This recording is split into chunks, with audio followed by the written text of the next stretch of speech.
O Esporte na TV está de volta e vamos começar falando do Clube Esportivo, que na categoria Sub-17, jogando sábado à tarde, aqui em Bento Gonçalves contra a equipe do Rosário, essa que é a líder da competição, infelizmente empatou em 2-2. Eu digo infelizmente porque esteve vencendo por grande parte da partida e no final, com um erro individual do goleiro, a equipe sofreu empate e agora se distanciou de vez da classificação para a próxima fase. Ainda restam 2 jogos. O próximo sábado o Esportivo volta a campo jogando contra o Estância Velha fora de casa e encerra a sua participação na primeira fase contra o Grêmio. Então são 4 pontos que o Esportivo tem até agora e mais 6 a ser jogados. Precisa vencer e torcer por combinações de resultados. As chances de classificações ficaram remotas. Mas o técnico Cristiano Fronza avalia o empate em 2-2. Apesar do gol, uma bola parada no primeiro tempo, a gente conseguiu controlar, através de uma organização defensiva, o que nós tínhamos visto que o adversário tinha de melhor. Né? Fora das 4 linhas, o Esportivo segue em busca do seu novo presidente. O que mais tinha interesse era Marcelo Vinhati, mais conhecido como Palito. Teve as alterações no estatuto muito por conta da sua candidatura, porém agora parece que ele recuou e não quer mais assumir o Clube Esportivo nesse momento, né? De repente lá para frente, ou na semana que vem, ele muda de ideia. E o atual presidente, Luiz Ozelame, diz que terá mais uma conversa para tentar convencê-lo a concorrer novamente. Eu só que respeito sempre a opinião. Se você me diz que não quer, eu não sou de insistir, né? Só que pelo Clube Esportivo a gente tem que tentar mais uma vez, né? A gente tem que entender isso, que é um processo que pode ter assustado o Marcelo de alguma forma. Não, assustado talvez não seja uma boa palavra. É diferente daquilo que ele imaginava, o processo eleitoral todo, da movimentação que deu de imprensa, de pessoas comentando isso ou aquilo. Então, pode ser que nesse sentido ele tenha resolvido se afastar por causa de toda a repercussão, né? Por isso que eu ainda vou conversar mais uma vez com ele, sim. Por que não, né? Afinal, ele se mostrou interessado. Tenho certeza que ele não perdeu o interesse, aquele interesse mais puro, né, de ser presidente esportivo. Tenho certeza que não. Né? O que ele não gostou foi de tudo o que aconteceu em torno. Né? Então agora cabe uma conversa com ele. Tá, até para ele entender que essa mudança aqui não foi por ele. Foi para deixar um pouquinho mais flexível a questão das eleições do clube. Vamos aguardar e ver até o dia 13 quem colocará as chapas e também quem será o novo presidente eleito pelo Conselho Deliberativo do clube. Pelo BGF, jogando sábado à noite, aqui em Bento Gonçalves, contra os atuais campeões mundiais, a equipe do Atlântico e do Erechim, perdeu pelo placar de 3-1. Infelizmente, né, a equipe do Wanner ficou um pouco sem o trabalho dele, como ele sempre fala, né, apesar dos reforços do Maninho e também do Biscuit, que já estrearam e puderam ajudar, claro, com todo o desentrosamento com a equipe, por eles não treinarem junto com o grupo de jogadores. Mas enfim, vieram e tentaram ajudar. A equipe do BGF saiu perdendo por 3-0 e no final, no goleiro linha do técnico Wanner, o Kevin fez o 3-1. A boa notícia é que a equipe se classificou na 7ª colocação e agora avança para a próxima fase com as 4 equipes próximas aqui, né, da cidade de Bento Gonçalves. Mas antes, nós falar da segunda fase, um dos estreantes, Maninho, avalia a partida e também a sua estreia. Com certeza, né? A gente espera sempre o melhor. Infelizmente não foi o que nós esperávamos fazer uma boa partida e sair com uma vitória, mas felizmente não veio. E cada vez mais se entrosar com o grupo para que na próxima fase a gente tenha já cada vez mais competitivo e em busca do nosso objetivo. Falando em segunda fase, a equipe do BGF já definiu o seu grupo. Além do time aqui de Bento, a equipe da Alaf, do Teutônia e também da Sueva, essas 4 equipes brigam por 2 vagas. No outro grupo ficou a CBF Atlântico, a ZIF e também o Cachoeira. O BGF deve estrear no próximo sábado contra a LAF aqui em Bento Gonçalves. Eu digo deve porque o confronto não muda, é BGF e a LAF dentro de Bento Gonçalves, o primeiro jogo da segunda fase. Porém, a equipe da LAF pode brigar ainda por vaga na Liga Nacional e aí querer adiar esse confronto contra a equipe do BGF. E o técnico Wanner avalia o jogo de sábado à noite e já promete algum empenho para a próxima fase. É verdade, e a gente Uma coisa que inusitada aconteceu foi porque a gente trabalhou o goleiro Linha e agora sem o Piolho dentro do vestiário numa prancheta. E ainda acabou dando certo, né? Porque os dois se conhecem mais ou menos, então é fruto do treinamento, né? Até os outros não participaram dos movimentos. Mas enfim, a gente tem que seguir, né? A gente tá muito contente pelo momento, por tudo que a gente passou e tudo que conseguiu. E saber que tem um rabo de foguete pela frente, né? Tem duas equipes da Liga Nacional que vão vir a Bento, né? E tem a outra equipe do Teotônio, que é uma equipe muito boa, né? Que a gente tem que respeitar e a gente tem que ser competitivo. Vamos continuar de cabeça levantada, trabalhando o que pode, né? E contando com a disposição dos meus atletas, que essas é imprescindível, né? Em todos os momentos, e eu tenho certeza que eles vão me dar o retorno de ser competitivos. Pelo Farrapos, apesar de não ter jogo no último sábado, né? Devido à folga no Super 8, treinou normalmente e já visa o confronto de sábado próximo agora contra a equipe do Band, dentro de Bento Gonçalves. Esse será o último, né, se o Farrapos se manter na elite do rugby brasileiro. Se vencer a equipe do Band e também do Pasteur, não consegue a classificação, mas se mantém no Super 8 para o ano de 2016 e a nossa torcida é para que isso aconteça.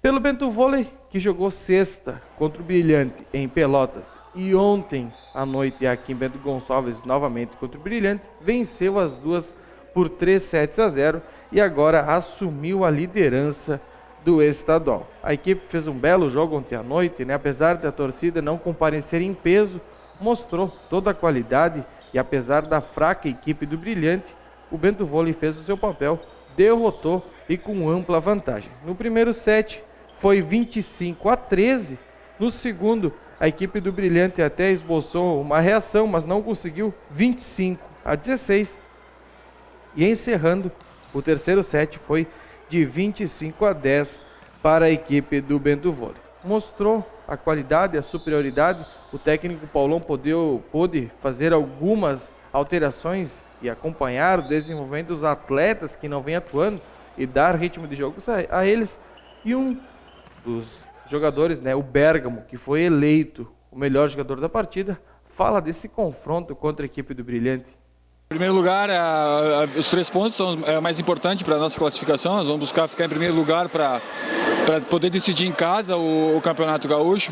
Era o nosso objetivo e a gente fez. Agora, depois tem mais 2 jogos do retorno e a gente espera conseguir esse resultado que é importante para a equipe.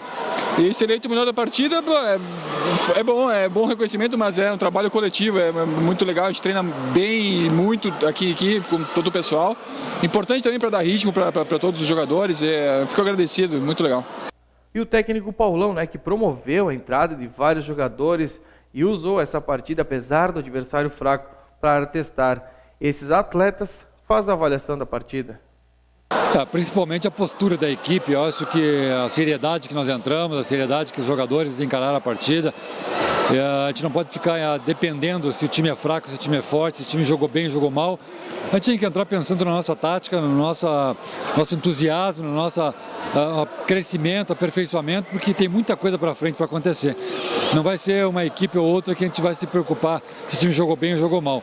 Então eu tenho falado bastante isso para a equipe, a CT, a Comissão Técnica junto com o Rabelo e com o Carlão, a gente tem o tempo inteiro discutido isso para aprimorar a questão tática e técnica da equipe e a gente está alcançando isso. Então eu fico feliz porque a entrega da equipe foi muito positiva, os jogadores que entraram durante a percorrida da partida deram muita conta disso, mostraram muita qualidade técnica e física, está melhorando inclusive, e isso dá aquela dorzinha de cabeça positiva para a gente, que é o time a ser escalado. O Bento volta a jogar na próxima quarta contra a equipe do Novo Hamburgo, fora de casa, e termina a primeira fase do estadual na outra terça-feira, do dia 13, dentro do ginásio municipal. Pelo Bento Master, que depois de 2 semanas sendo o seu jogo transferido, ontem saiu lá contra a equipe do Moro Reuter, jogando fora de casa, e infelizmente a equipe do Bento perdeu por 4-2 a partida de ida das quartas de finais. E agora, para avançar às semifinais, no próximo sábado, no jogo da volta, precisa vencer no tempo normal e também nas penalidades máximas. Não tem saldo de gol, uma vitória simples da equipe aqui de Bento Gonçalves leva a decisão para as penalidades máximas e a nossa torcida é aí que o Bento possa chegar mais uma vez entre os primeiros colocados no Estadual Master. Nesse final de semana também foi empossado o novo cônsul gremista. O empresário Paulo Bruschi, num evento realizado no último sábado, foi eleito, e recebeu do vice-presidente do Grêmio, o broche, que simboliza o consulado gremista aqui em Bento Gonçalves. Além de Paulo, mais 9 adjuntos fazem parte da diretoria, que tem a primeira meta em trazer a pré-temporada aqui para Bento Gonçalves. E no evento também teve presente o Jardel, que hoje é deputado, mas ainda um dos maiores ídolos gremistas, o atleta Ramiro, que não está jogando devido a uma lesão, veio a Bento Gonçalves fazer a festa com a torcida. As musas, os troféus e também o ônibus tiveram presentes no evento. E como já falei, a primeira meta é trazer a pré-temporada do ano que vem do Grêmio aqui para Bento Gonçalves, já que o Inter já disse que não vem, abre as portas para a equipe do Grêmio vir a Bento Gonçalves. E o Paulo fala da primeira impressão e também da meta de trazer a pré-temporada gremista. Quero agradecer a presença de todos, uma festa muito bonita. E a nova missão, a nova tarefa é uma tarefa que eu tenho tentar desenvolver, desempenhar da melhor maneira possível. Tem um grupo de pessoas abnegadas, gremistas, e que vão nos ajudar. Não é uma tarefa fácil, mas estamos trabalhando e vamos não medir esforços para trazer o Grêmio para cá. Pelas competições amadoras aqui de Bento Gonçalves, até que enfim, depois de 2 semanas sem jogos, o Distrital de Futebol de Campo foi realizado normalmente. No sábado à tarde, 4 jogos pela categoria veteranos e a Paulina se isolou na liderança, depois de vencer pelo amplo placar de 6-0 a equipe da Sertoria. A equipe que dividia a liderança com a Paulina, a Eulália, empatou, jogando lá no Barracão com o time da casa em 3-3, num jogo muito equilibrado, as duas equipes mostrando que querem chegar mais uma vez nas cabeças dessa categoria. Lembrando que são 9 equipes e 8 avançam para a segunda fase do Distrital de Futebol de Campo. E encerrando a rodada na categoria, 2 jogos lá em Tuiuti, Estrela 1, Ouro Verde também 1, e o time da casa, o Tuiuti, venceu por 3-2 a equipe do Floresta, e a equipe que folgou na rodada foi a equipe do Cruzeirinho. Como já falei, a Paulina lidera nessa categoria. E ontem à tarde, pelo Sub-18 e também pelo principal, primeiramente vamos falar do Sub-18, e a equipe do Inter da Leopoldina venceu por 6-3 a equipe do Inter da Eulália e garantiu a liderança isolada da competição. O outro jogo aconteceu lá em Garibaldi, no campo do Lago Azul, em Tamandaré, e a equipe do Estrela da Serra venceu por 2-0 a equipe do Ouro Verde. Apenas esses 2 jogos foram realizados pela categoria Sub-18. Já pelo principal, novamente o Flamengo vem despontando e assumiu ontem a liderança isolada da competição. Apesar de ter apenas 2 rodadas, a única equipe que manteve 100% de aproveitamento foi o Flamengo de São Valentim. Apesar que ontem à tarde já teve um problema. Já na segunda rodada, a arbitragem deixou a desejar. Apenas um jogo aconteceria lá no Caldeirão Rubro-Negro, estava marcado para as 13h30, e a arbitragem no horário do jogo ainda não havia chegado. Esse jogo iniciou com 20 minutos de atraso, Flamengo e Santa Teresa. Dentro de campo, a equipe do Flamengo mostrou toda a superioridade e com 4 gols de Gelfer, 1 de Ila e também 1 do Leria, venceu por 6-1 a equipe do Santa Teresa. O gol do time visitante foi marcado por Geve de pênalti. O Flamengo chegou aí a 2 vitórias e a 100% de aproveitamento. Os outros 2 jogos que encerraram a rodada, lá na Eulália, Barracão e Eulália ficaram no empate em 2-2 e o Lago Azul venceu em casa a equipe do Ouro Verde pelo placar de 3-2. O jogo que aconteceria entre Paulina e a equipe da Sertorina foi transferido devido ao campo da Paulina não ter condições para a prática esportiva e esse jogo ainda não tem data a ser realizado. Como já falei, o Flamengo é o líder com 6 pontos e vem logo atrás a equipe do Lago Azul de Tamandaré, na cidade de Garibaldi, que foi convidada, vem em segundo com 4 pontos. A próxima rodada deve acontecer, se o tempo permitir, no próximo final de semana. Apesar do feriadão, a secretaria não irá mais pausar para fazer os jogos continuarem e terminar de uma vez o Distrital de Futebol de Campo.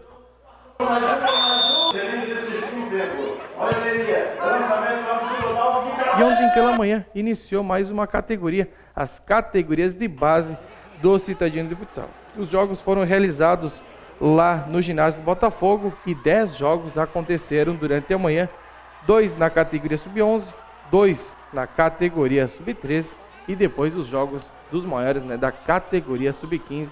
O nosso futuro do futebol amador ou da BGF ou do esportivo, enfim, está aí. Vamos olhar com carinho para as crianças que disputam essas categorias de base também do Citadino de Futsal.